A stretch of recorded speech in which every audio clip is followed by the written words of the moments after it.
Lisa Roullard. Oh, I gotta say this stuff about, sponsors. City Art is sponsored by the Salt Lake City Arts Council, the Utah Arts Council, Zoo Arts and Parks, X-Mission, and audience donations. And of course, we're always grateful to the Salt Lake City Public Library and Moshe Safdie for making this amazing building that houses us week to week, year to year. So, it's great stuff. Thank you so much, Natalie. Great reading. Lisa Roullard. Hope I can read this because I had to do this in my handwriting. My printer isn't working. And so one week I brought my laptop and I complained about how my printer's not working. And Jackie Oshra said, Joel, there's such thing as a pen. And so I wrote it, but my handwriting's horrible. So I won't do about this. Lisa Roullard was born and raised in Seattle. She has a BA in English from the University of Washington and an M.F.A. in creative writing from Eastern Washington University. She's been published in poetry. Her poetry has been published in Brain and Child, New Orleans Review, Literary Latte, and others. She has poems on buses in Boise as part of the Poetry in Motion. That's how I got my first poem taken in Utah. We used to have poems on the UTA buses, and Sandy Anderson took one of my poems. It was floating around for a long time. It's a great program, and we need to do it again. But she's been nominated for a Pushcart Prize. She has tried her hands at children's books now. She lives here in Salt Lake City, and my favorite sentence of the week, as often as possible, she walks in the rain. We may be doing that in February, but it's okay. Lisa Roullard.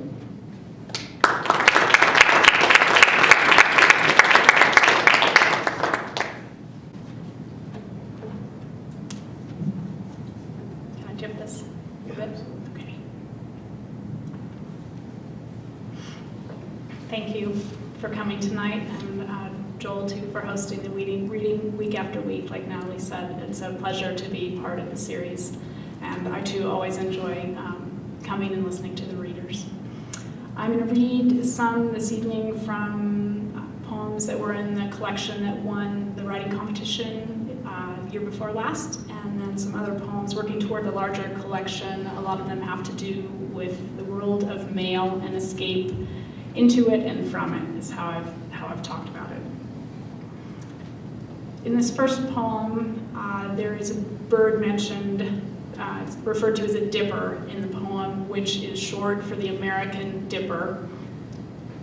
Sometimes referred to as a dipper ouzel. That's always what our family called it when we would see them in the mountains when I was young. And it is a bird that can actually swim upstream underwater against the current. I told someone about it once and they did not believe me, but it's actually a real bird. Can you hear me okay? All right. The mailman in the forest. A kind of uncertainty, of intention, of no GPS. The mailman has his mail shoes, and he is on foot. He supports his safari-esque hat. These are the woods, reaching and damp. The details could bite you alive. Here, in a swath of whitewater cold, a bird walks underwater upstream. He swims, too, for prey, slate-colored this dipper who bobs from rocks out singing the singing river. Does the mailman have the mail? You cannot see the truck. Light meanders evergreen, no route like a Sunday, no boxes or slots.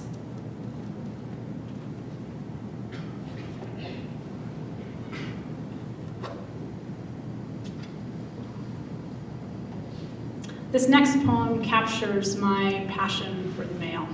It's called Skinny Dipping with Mailman. It was inspired by a woman that I used to work with. Skinny Dipping with Mailman.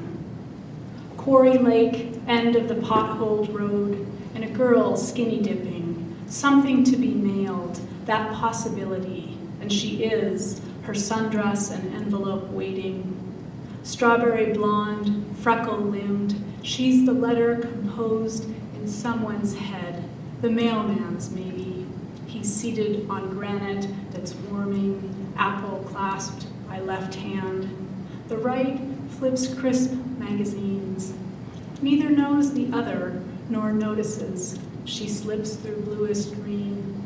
When a letter's sent, mommy, mom, auntie, lover, can't always know it's coming. that fluttering thrill, girlhood, summer, and the freedom of the to-be-written.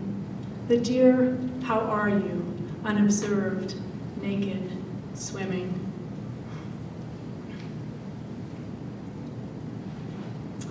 This is the only first-person mailman poem I have so far. This one's called The Mailman in Motion. I could not be wind, but I go house to house by heartbeat walking, my own weather to move. Note the street signs with their strict, straight, green, pavement with its firm grumble. Such relief to propel past the scratchy time scrawl of junipers. May they not write on me, mailbag pulsing my hip with lessening sway as it empties. I retrieve a flock of catalogs, release those tropical birds.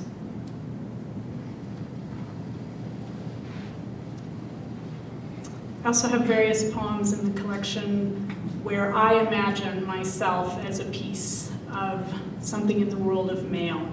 And this one is called When I Am a Stamp. As a long landscape rectangle, I will bask, I will window. This image and just this, aspen, aspen spiriting leaves, frog green, rushed into being by breeze, all lilt, lift, shimmy tickle. Aboard the envelope I dream, straightforward in verbs, affix, not stick, mail, cancel, deliver. One job and one job only, essential, a signature. This letter cannot become mail without me, rooted grove of self-adhesive trees. Before the mailman, before the recipient, the letter writer sent eyes on my gentle electric scene and saw what my artist saw, felt what isn't shown, sunlight on shoulders, thought of the one he'd written, then pressed fingers against me.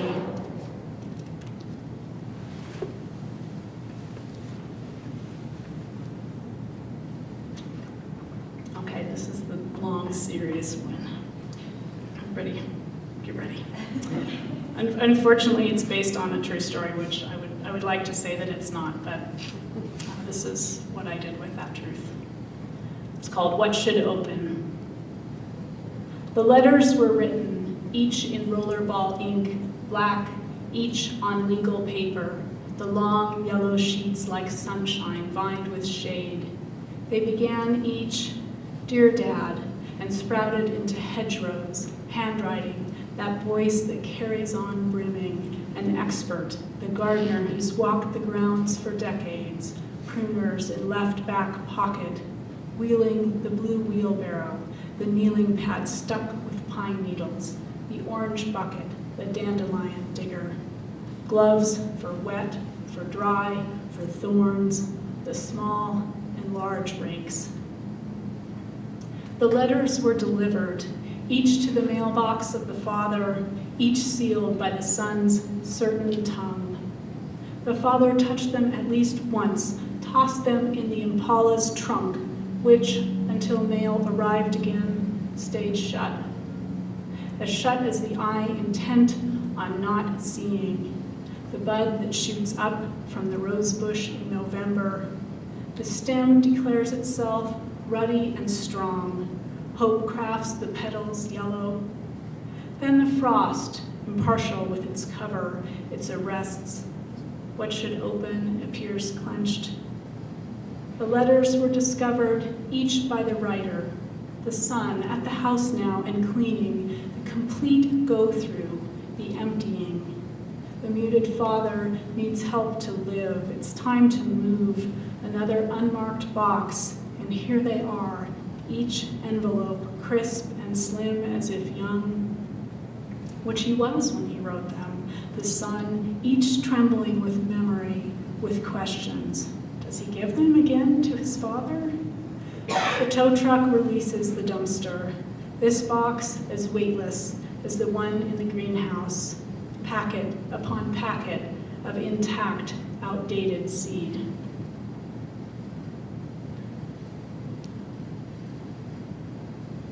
was the married-in part of our family that happened to.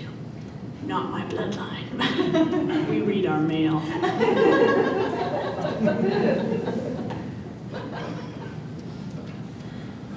Pardon my snarky moment. Okay. I grew up in Seattle, as Joel said, and I did a lot of beachcombing. Fortunately, we lived across the street from the beach, and I miss beachcombing quite a bit. And there's certain things, after a lot of time of beachcombing, certain things that I look for and pick up in order to prevent myself from collecting too much. I come from a family of collectors, and so I've tried to put restraints on that so that I don't end up exactly with the accumulation. Anyhow, this item that I picked up was an exception. Usually I only pick up agates and the bright blue glass. This was a rock stuck in a broken off bottleneck that was also beach glass. And it sits on my desk, and so one day, a couple months ago, I wrote this poem. It's called Rock in Bottleneck. Clunk of constriction and 3 sliver moon spaces through which air seeps, water before that, soft aqua, the thick glass lip preserves bubbles, is pitted, not chipped. The neck end flares ragged. Hard thing, hard place. So much still comes down to this, even on dry land. Once there was thirst, a drink, a complete bottle, and most likely 2 soft and certain hands. Before overboard, such rushes of motion, crisp lift of cap and bottle, tip, onslaught of sweet liquid tang on tongue, the flush of it, then ocean mirrors, the break, the rock, each sharp spot tossed off, an end to waves one day, my parched and flexing collector's hand. You said you had a herding dog, Joel? Okay, so there was this one for you. There was a time in my life when I did a lot of house sitting, which really was a euphemism for dog sitting, because the houses didn't need to be walked, and the houses didn't get up early, and the houses didn't have diarrhea because they were so worried that the owners were gone, and the houses didn't have to take Prozac and a piece of cheese, and the houses were fine. So I often sat for a border collie who was very neurotic. The owners were pharmacists, they did get it Prozac. But the dog, she was a great dog, but she did not like the mailman. And that was the inspiration for this poem. And usually she would suddenly start barking, had a mail slot in their door. And until I got used to it, when I would stay there, I would never understand. So all of a sudden there was just this cacophony of barking, and it was terrifying because I've been in this quiet house by myself. And it's because the mailman was somewhere one house over coming, and she knew it, but I didn't. Mail slot. Before, it was only his bark that broke through the mail slot. Bite-like, jackhammer, the backup mailman 6 steps from the door, where this breakthrough is part snout, black-tipped, a sunlit canine chisel. Strong gloves, a how-to on delivering mail to this pastureless house, its border collie seized with a certainty like herding. The mailman, the collie, their jobs much the same. Keep what's been assigned where it should be, and together. Grunt work of sense, taming the ordinary. The hand shoves mail and the dog must back up. He bites at the air, the white flock of new lambs, unread and scattering.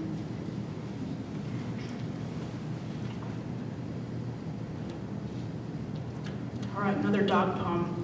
I'm not a dog person, but I've been writing dog poems at the suggestion of my friend whose grandfather was a mailman, and he said, well, if you have all these mail poems, there's got to be dogs. I said, all right. And so it turned out that I'm enjoying writing dog poems, and I would have never tried it on my own. This one's about a friend's dog who I have not house sat for. It's called Slipknot of Dog Logic. Smoke coat and improvement in velvet. The dog, Weimaraner, liquid leaps up. No sidling, no time for thought. I just sunk in. sofa, just, a self-commanded up, and he was, into a space that almost wasn't, still tall, and don't tell him I said this, a greyhound of angles. Four-paw pivot, a vertical disappearance, while I flapped a bit and with end-of-the-day tone said, no. Ah, buddy, what those soft ears won't hold. Then, as exclamation, as claiming a knot slipped of itself, he unhinges, expands, very proper, his origami. He creates as card table, across and beyond and over my lap.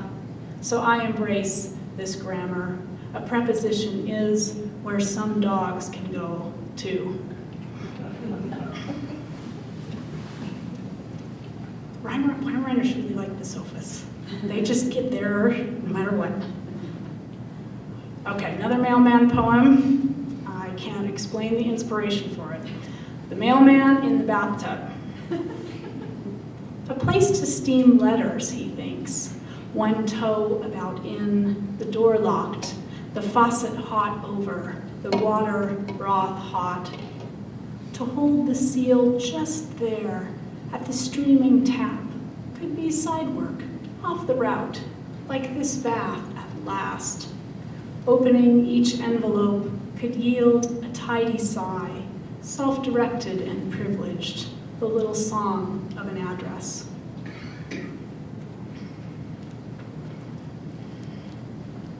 All right, a couple more. I have an erasure too. Natalie already explained what that is, so she saved me from doing so. My mom sometimes likes to call me with bits of information or stories that might be good seeds for poems, and she's pretty savvy about what might work for that. And one time she came to visit and she brought me a letter that she had found. She bought a dresser at a yard sale. It's part of the collecting. And wedged behind one of the doors, she found this long handwritten letter. And so I erased it down to this very little poem. And then the poem that follows it was inspired by what this created. Erasure of Found Letter, Sutherland, Oregon. Soft heart, work with your hands to scare death. Give him a big hug and tell him, stay out of the picture. Love, Grandma S. P.S. The door to the river hooks a tree.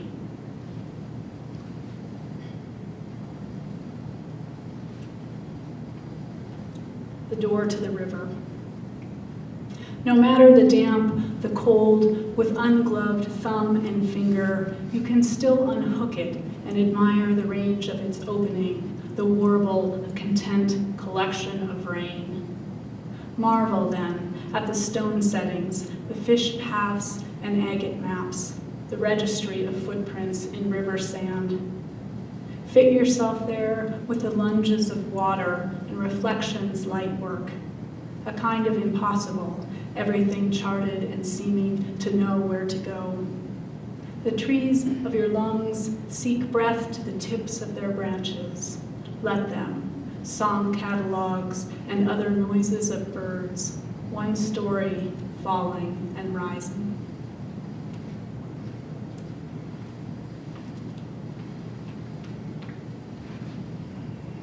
All right, two more. My dad grew up in Washington State as well, and in the late 50s and early 60s, he did a lot of mountaineering with his climbing partner, Roger, and he summited all the peaks in Washington State. And this poem is based on something that he gave me a few years ago that used to go on all the summits. This was back in the days, before Gore-Tex, before lightweight, technical, everything like you get at REI. It's called What My Father, Solid and Steady, Didn't Write on the Hand-Tied Tag When He Passed the Clock On to Me. Mount Rainier, 1958. Deep in the canvas pack, this clock, ivory paint on steel, weight of a rock, shifts with each footstep, loses paint by nick and chip. Nightfall or noon, it keeps to its job of ticking. In the tent, in thin mountain air, the clocks wound with tingling fingers. At high camp, It pushes on and on. Fine tick of a moon backed by knobs, keys, switches. To break sleep is why it's here, is why at 2 a.m. the clock's motored with ringing, to summit and descend before the glacier softens.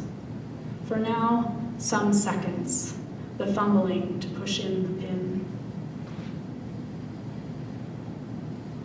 I haven't weighed it yet. I'm going to put it on my kitchen scale. It's a really remarkably heavy clock. My dad said that one time they got to the summit of Mount Rainier and there were some other climbers that had brought a watermelon. Which would be easier now when you have all your lightweight climbing stuff to counterbalance a watermelon, I suppose.